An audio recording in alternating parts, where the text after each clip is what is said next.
which is bringing the real story of what we truly believe is the story of house music. So I'm going to hand you over to Nicky. She got some questions for some big hitters. And Wayne and Alan, thank you for this. I really appreciate it. Thank you. All right. So let's go. Hello, everybody. Nice to see you all, and really big welcome to the Chicago guys, Wayne Williams and Alan King from the Chosen Few. And our brother Terry Hunter tried to sneak in the back. Whoa! Hello, Terry Hunter. Yeah. Stand up. When I fell in love. Yeah. So, no, I mean, Chicago really is the birthplace of house music. Whatever way you want to listen or look at it, it really is. And we're very grateful for you guys to be here because I believe our cities are intrinsically linked, etc. And I think with you guys, what you've done with the festival, that is a brave move. And also now, because you've celebrated your 35th anniversary. So, wow. That's a very seismic thing in a scene that shifts with lots of trends and things like that. So, you know, total respect to you guys for doing it. And what you've done, like I say, so I'm going to ask you, I'm going to go straight back to, you know, what it was like for you when you were, you know, like first starting out. So how did you first get into DJing, Wayne? Well, I guess because I'm the oldest, I go first, huh?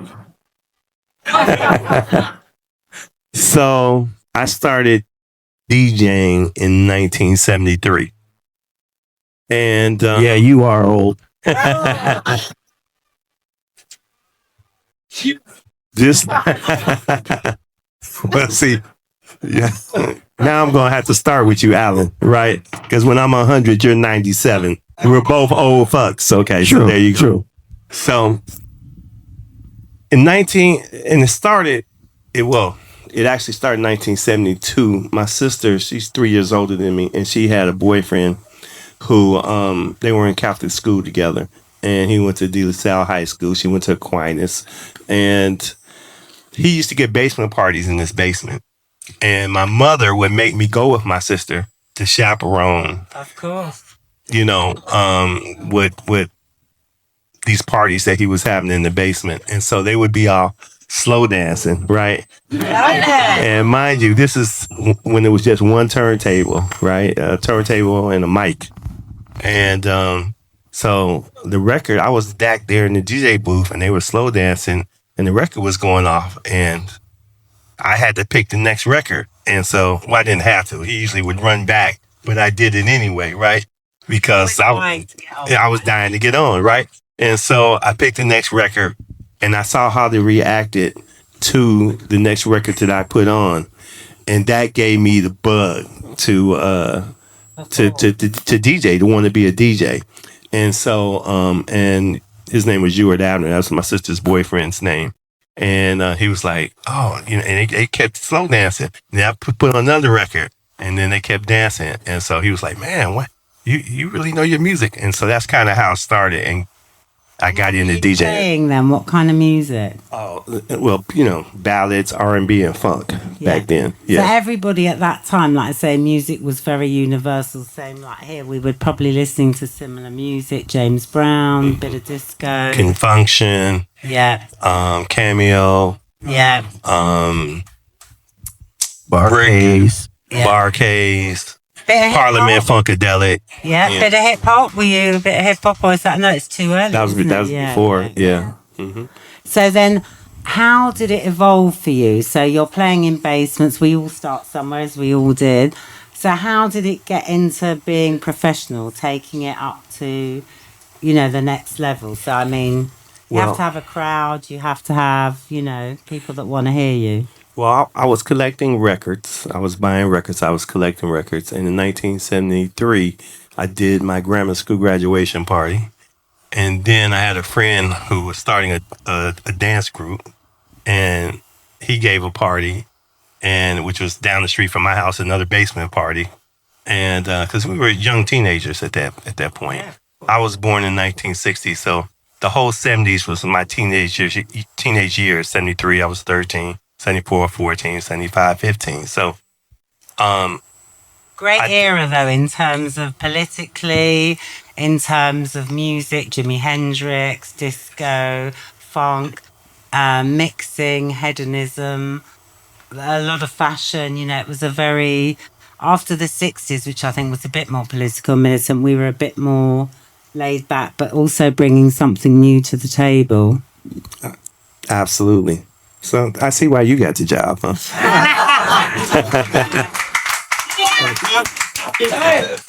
So, no, you're right on point. And I think that, so I'm going to speed up a little bit, right? So, 74, I went to a Catholic high school called Mendel Catholic High School. I've heard Mendel. It's And we were famous parties, I've heard. famous. We were That known for Mendel's doing, parties is where it started. and we were known for doing these great high school parties. And so going there, and then at that time, there was a bigger DJ in my peer group. His name was Kirk Townsend, right? Oh, yes. And he was the Mendel DJ, right? And when I tell you, kids from all over the city who went to all the other high schools, they would come on Friday and Saturday night to Mendel to dance and do parties and hear him. And they were so big that the gymnasium was filled. They had the open downstairs up, and they were called the Mendel bi-level parties. So you had like over 2,000 kids listening to this music. Oh yeah, it was insane. And so now speeding up again. So it's like late 75, 76. My classmate, he gave a party at a gay club called the Den One, which is on the north side of Chicago. And so I went to that party, and it was the first time, and I'd heard disco music before, right? But it was more commercial disco that I was hearing on the radio. Donna Summer, that sort of stuff, yeah. Yeah, I love the nightlife, records like that, right? Boogie, Right, exactly. yeah. Right. Rock the boat, don't rock the boat, baby. Yeah. So there you go.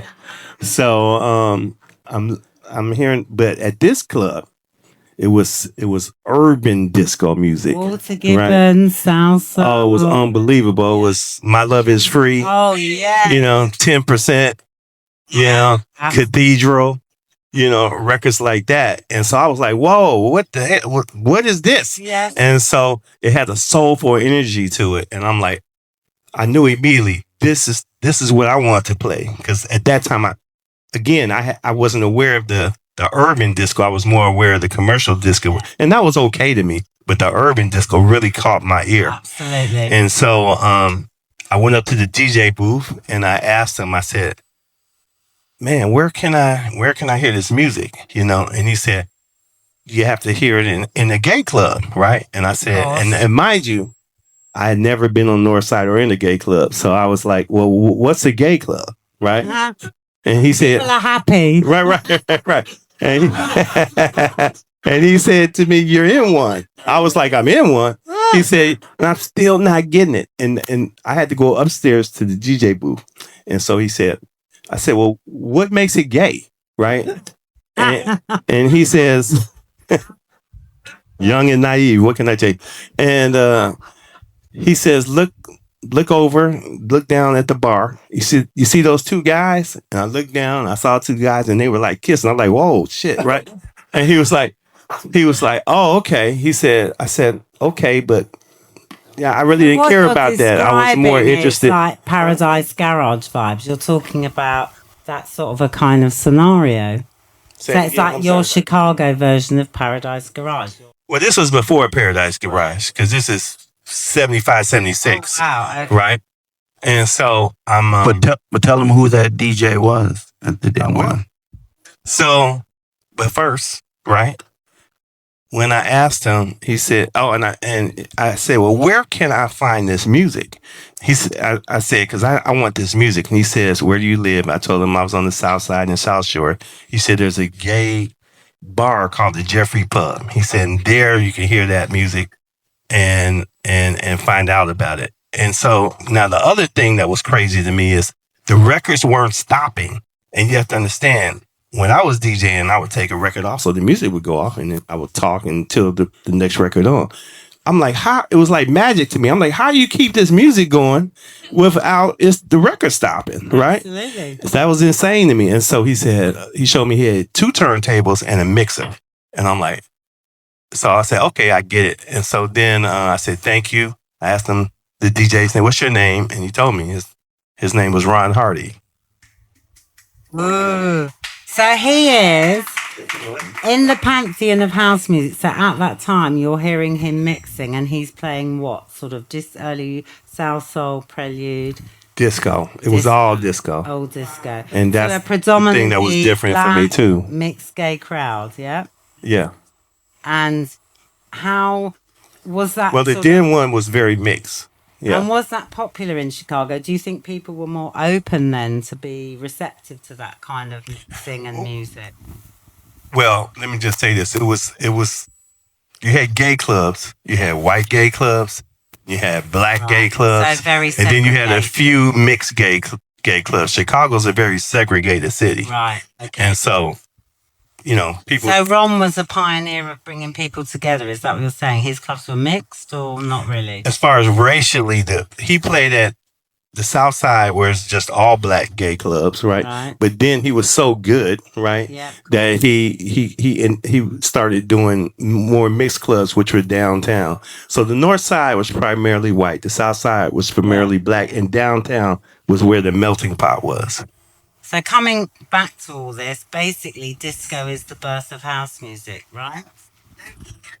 Well, what did Frankie call it? He called it the second. He called house music disco's revenge. Disco's revenge, right. yeah. And Gusto, my good friend Gusto, did a record like that, and it was a hit record. Yeah. All over that. So disco. So how did you first come in? So you've talked about disco. So how did you first make the links to disco and house? And I must ask you this as well, because Chicago also had a really big tradition of good radio stations, like, because that's really important. People don't realise now with the internet, the radio was really important then as a way, if you didn't have the money and you weren't a DJ buying the records, that's where you'd hear new music, even here. And I'm going to give you dates too, right? Because all this is going to make sense in the end. But in 1973, Chicago had one of the very, very first discos in the entire country, right? It was called the Bistro.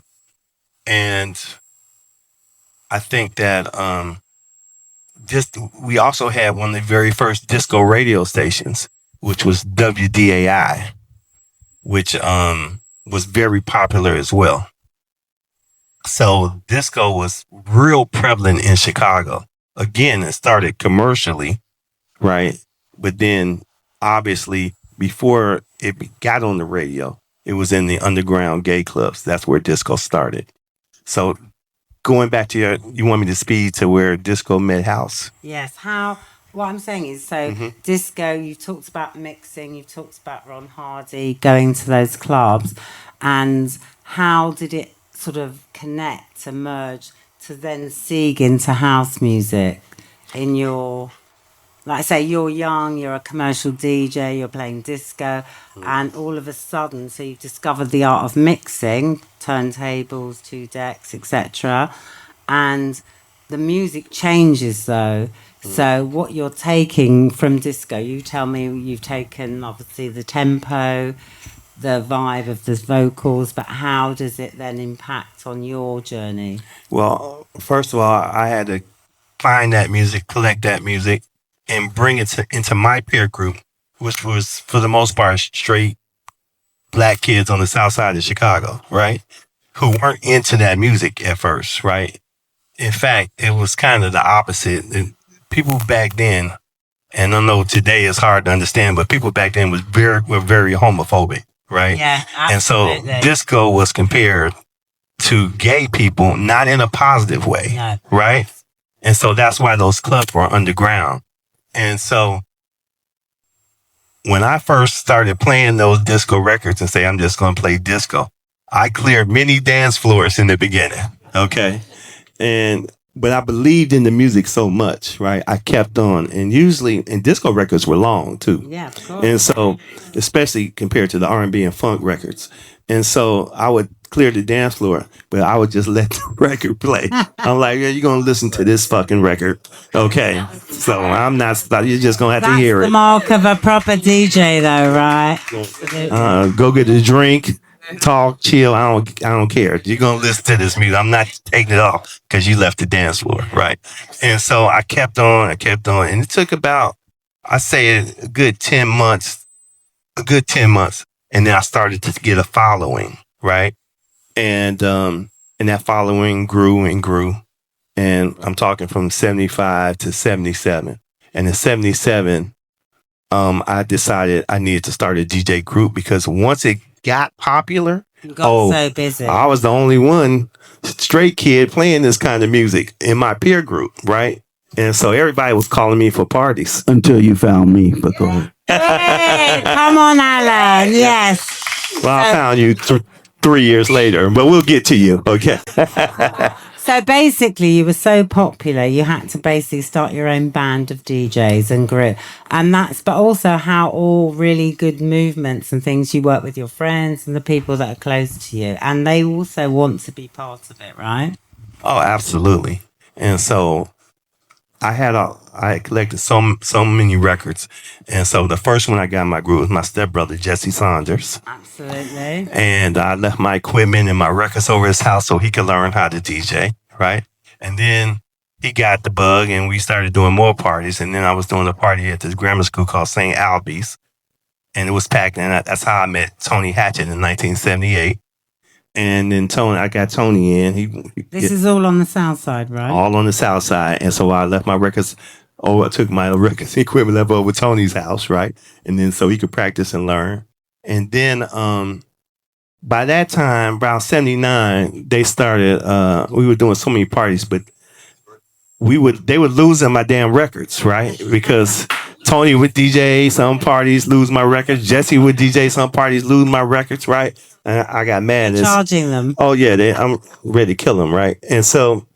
Losing, also known as stolen records. Right. Yeah. Not our crew, but yeah, used to steal records, though. People because used to they steal would DJ with other people, other DJs, and they were still out. They thought they thought they were stealing Jesse's records. No, they were my records. And Tony's records, no, they were my records. So I'm mad, right? I'm heated, right? And so we go to a party. Jesse tell me about a party at Lab, which is the school where Alan went. And so we went to the party, and Jesse was always chasing girls. I have to put that out there, right? But they had pretty girls at that school. I have to give it to you. And so I went there. We listened to the music. I'm like, damn, he's playing. And a lot of DJs weren't playing the kind of music we were playing, not in our peer group, right? I'm like, he's playing, no, it's music. He's playing music like that. And then I saw he had his own records. I'm like, oh, shit. We got to get him in the group. And that was Alan King, y'all. He was DJing. And so I'm like, oh, we got to have him in our group, right? Because he had his own records. So, and that's that pretty much. And then Tony's brother, Andre, started DJing because I had left the records over his house and equipment. And so we got him in. And that was pretty much the Chosen Few DJs from that point on. It was me, Alan, Tony, Andre, and Jesse. Fantastic. So basically what you're saying is you were the entertainment infrastructure for the South Side. So any good party, there would be the Chosen Few DJs there, right? Especially in our peer group, because we were doing parties all over the city. So, but how did it sort of move into house? So you're playing funk, you're playing disco, you're mixing it all up. But then how did you first get, like with here, you got inklings, like here we'd hear bits of records on the radio. You just started to feel it. And some people, like you said, with any movement in any music, like you were saying about disco, you cleared floors. House had that same impact. People either jumped on it or they were like, oh, this is a fad. It's all going to die out next week, blah, blah, blah. So music was changing, by the way, right? Yeah. And so, and now I have my other DJs picking songs as well, right? And finding music. And so there was a sound of punk rock was really big in Chicago, right? So the B-52s, the Devo, Whip It, Planet Claire, Mesopotamia, Rock Lobster. All these were big records for us. Yeah, right? We played all those records. Human League. We played all of them. Human League. Records, Exactly. European. And then after that, Italo Disco came in to play as well. And so we incorporated all that. And I think that that combination spurred fed into it. And there was a record, an import record that I had bought called Mock, right? And by Mock, and then it was called On and On. And so that record became real popular. But because it was an import, I only had like one copy of that record. And so Jesse would always want to use it to do his parties. I wouldn't let him, so he'd get mad. So he said, I'm going to make it. Let me have that record, I'll make it. And I didn't necessarily believe him. But I said, okay, if you make it, you have to make a record for me. And he's like, okay, cool. So I left the record over his house. And that's how he came over with the record On and On. And what made it special was at that time, he made this record on like one of the first drum machines, the Roland 808. And so he was DJing at this club called the Playground, which was a huge teen club, right? And he would literally take the drum machine of the track that he made with it. And mind you, most of the records at that time we were playing a lot of disco, right? Yeah. But when that drum machine, and he put that track on, that drum machine, live drums is like this. That drum machine, like boom, boom, boom, boom. Yeah. And we saw the kids go bananas. We're like, whoa, shit, right? They went crazy dancing to it. And that's when we knew this was special. This sound was special. And we was like, we got to get this pressed up. And that's how Just A Records, the first house music label, started, by pressing up that record.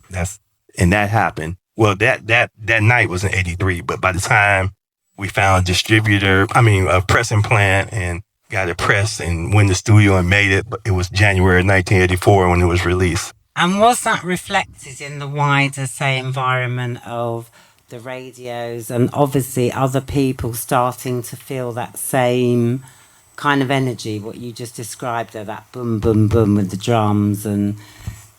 it's an organic thing. The music was evolving, like you said, but people were receptive to it. Like I said to you, the radio, was it being reflected in other areas as well? Well, club-wise, again, we were like huge on the scene, right? So people were really paying attention to the music that we all were playing. But not only that, on the radio, there was a radio station called WBMX. And there was a group called the Hot Mix 5. That's what I was going to say. And the Hot Mix 5. Mixing Oliver. Right. And Farley Jackmaster Funk. Ralphie Rosario. And Ralphie Rosario. Yeah. Exactly. And so Scott Smoking Signals. Right. Oh my God. So we used to hold me. So we gave him our first record, the On and On. And, even though we were playing in clubs, there's nothing like radio play, right? And they were the most popular radio station in Chicago, especially on the weekends, playing this music. And so he played our record On and On. And when I tell you that went to millions of people. Yeah. And so that's what really helped with our record sales and the popularity of house music in the first house record. So amazing. So basically, you're in the heart of it evolving, you're professional, you're set up. Let me ask you, what kind of records, like you said, that was a sign, the first sign, that record, how it developed, playing on the radio. But what do you feel really like when you realize, oh my God, this is a fucking movement. This is like the new disco. This is the hip hop. This is whatever. This is. It's weird because quite frankly, I wasn't thinking that way. I was thinking as a DJ, right? As a DJ, you want to play something that no one else has.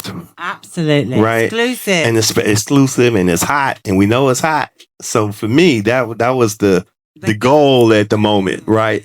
Yeah. And that we knew we had something hot and we were the first to play it. And that's how, and then we started making more records. You want to hear On and On? I brought it so they can hear a piece of it.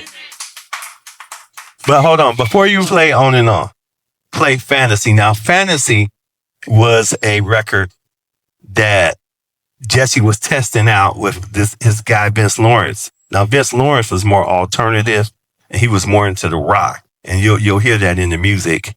But that's the first record he kind of tested out. Just played like 20, 30 seconds of Fantasy.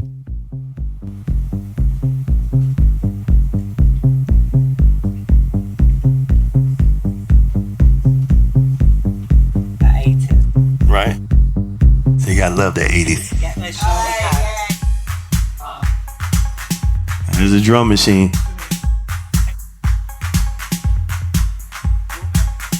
Okay, now play On and On.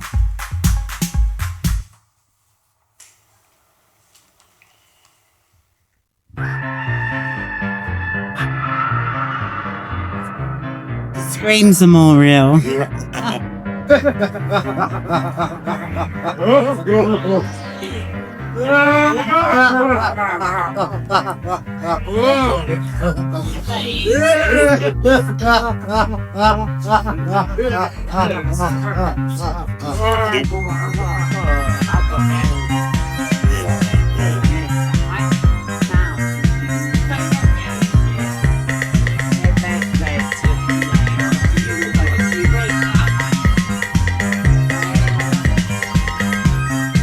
Okay. And then the record, so that was the first record released on Jesse Records. The second was my record because Jesse kept his promise. It's called Undercover. Play a little bit of that.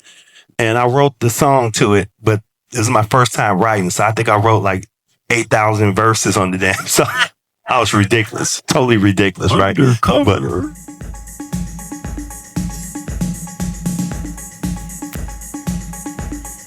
But you hear that drum machine. That was the new sound with the claps. That was just the new sound. You can turn it up a little bit more, DJ. Love that Euro twinge though. That's really a bit acidy, bit funky. Yeah.